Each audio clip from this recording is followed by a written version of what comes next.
relationship with that family for months and months and months. I would go back fairly regularly. Part of it was probably a journalistic motivation. Part of it became eventually a sort of a humanitarian or almost a friendship, really. Yeah, so how close now you are to family and especially to Besnik? We heard the story of you that after 2 decades, the Besnik sent you a message. Can you explain to us how was like the feeling when you received a message after 20 years from the guy who were reporting from the war? It was a very, very strange feeling. So back in 1998 and early 1999, I went to see Besnik quite a lot. And I went to see, other members of the family. And I did what I could to help where I could. I took a psychotherapist called Lynn, who was in the end very influential and she did a great job. And I took them little presents and that kind of thing. And then during the air war, when NATO was bombing Kosovo and Yugoslavia, I didn't see them, and then I went back and found them again at the end of the war. And we stayed in contact for probably another 2 years, I think, a year or two.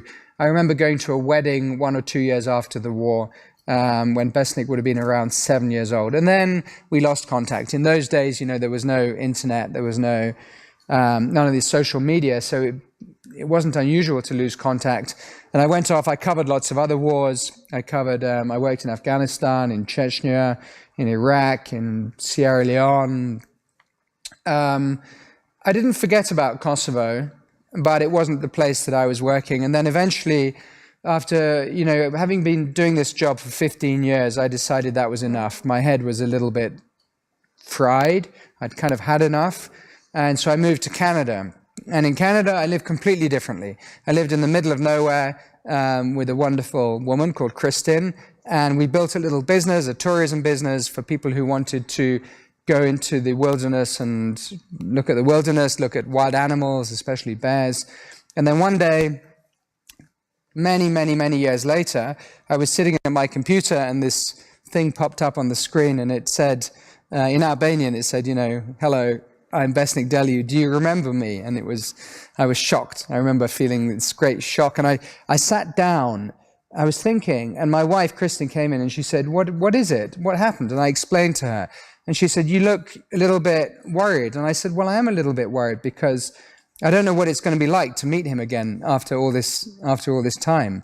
It's been a long time. And there is a photo of Besnik, small Besnik here. Yeah.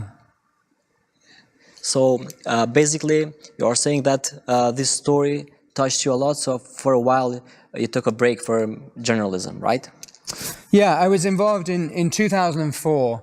I was in southern Russia in a place called Beslan, and there was a terrible school siege. 350 people were killed, including 170 children.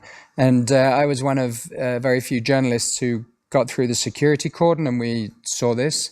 And after that, I decided I needed some time off. So yeah, I definitely needed some peace and quiet in my life. So that was why I went to Canada. And at that point, I didn't intend to come back to war zones. I wasn't really thinking about war zones or places that I'd been. But when I got this message from Besnik, I thought, yeah, maybe that's something I should go back to. So once again, you are back in Pristina. So can you tell us the reason why you came back again? You were working in a massive project, a documentary film. Can the public know more about this documentary? So yes, there's a photo of you with the Besnik. Yes. Yeah, it's... Yeah, so Besnik contacted me and he said I'd like to meet again, and I told my daughter Emma that I would come back, and I told her the whole story. I'd probably told her the story before, but I told her again, and she said I'd like to film this. I'd like to film it and maybe make a documentary film. I didn't know how difficult it is to make a documentary film. If I'd have known, maybe I'd have said, no way.